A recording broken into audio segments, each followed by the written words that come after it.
Dr. Mike Posthumus. He's a head of high performance at the Sports Science Institute, on the line with me now. Mike, nice to have you back on the line. Well, thanks for having me, JP.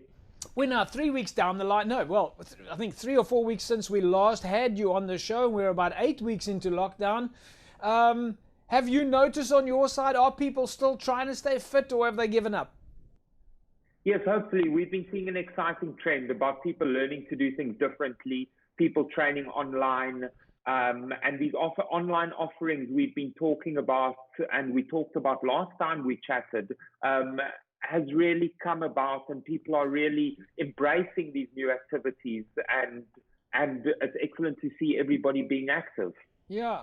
So we noticed that you guys at Sports Science have been busy with one-on-one training sessions. You've been busy with yoga sessions, Pilates sessions, strength sessions. I saw there was a class that you're doing for pregnant moms. How do you know which one to choose? Yeah, so obviously have a look at our timetable. So you'll be able to see our timetable on our website. Have a look at our timetable. There's some excellent offerings. We offer everything from boxer-size classes to yoga to Pilates, all available online. So yeah, have a look at our offering and choose something that looks great for you. So in addition to trying to find a training exercise, do I need to be worried about what I'm eating at the moment? Yes, of course. So obviously diet is critically important. You can't just exercise. Exercise, we haven't discussed it yet, but exercise is an important tool at this stage to actually help your health and specifically your immune system. We would actually want to be recommending some physical activity to assist your immune system during this time. It's obviously important to be eating healthy as well, because the dietary component also plays a part in your immune system. So let's talk a little bit about the type of training then that one can be doing. And I know we're going to get some of your yoga experts and your Pilates experts on the show with us to tell about it more specifically. But at a time like this, where you have this limited space, what do you think the guys, or what should we be doing? Strength exercises, weight gain exercises, ligament strengthening exercises, and heavens knows that if you browse the internet today, you're going to come up with a million different answers. Which direction do you recommend? Yeah, we do at this stage have a lot of options. One recommendation I would probably give to most people are to look out for high intensity interval training classes. Now, we offer various classes, all utilizing similar methodology. Specifically, we've got a HITS at home class, HITS being the acronym for high intensity interval training. This is an excellent modality that will be of benefit for most people. So just run us through that high intensity interval training. What does that mean? We understand the word high, we understand the word intensity. Is it self-explanatory?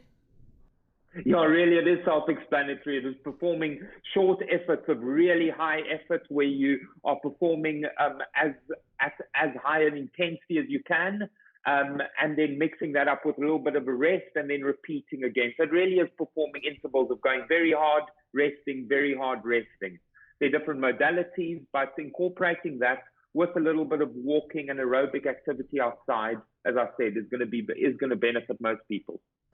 Right. So then it's a question of how often do you need to do it? So if you're doing this high intensity interval training, must I do it every day? Must I do it twice a day? How much do I need to worry about recovery? Yeah, so again, it all depends on how big that stimulus is of that training session. I would generally recommend during this time that people try and do at least 2 very high intensity efforts or training sessions a week. The rest of the sessions can be easier and more leisurely. It might be an easy jog around the block if you're a little bit fitter, or a fast, brisk walk on the other days. All right, Mike, we're going to leave it at that. We're still going to have to speak to you about the yoga and the Pilates and the other classes that you guys have got, and we look forward to following you guys. Of course, Sports Science busy at the moment with tracking all your high performance athletes as well. Are you guys, before we go, are you guys still in touch with your top guys that obviously haven't been able to get to the Olympics or the World Champs or wherever they're going now? Yeah, so and very exciting on that front. Obviously, all the athletes we've been working with have been working very hard.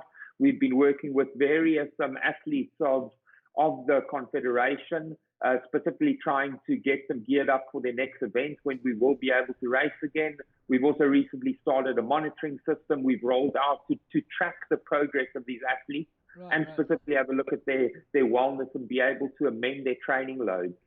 We're also looking forward to running a webinar for some of the coaches of the confederation next week as well. Oh, we're looking forward to that. Mike, so we'll leave it at that. We'll say to you guys the same thing we say to everybody else at the moment. Stay safe, stay isolated, follow all the protocols. But I suppose you guys, being in the medical space, you must be well versed in that. Yeah, very much so. There we go, folks. Dr. Mike Posthumus, of course, Sports Science Institute.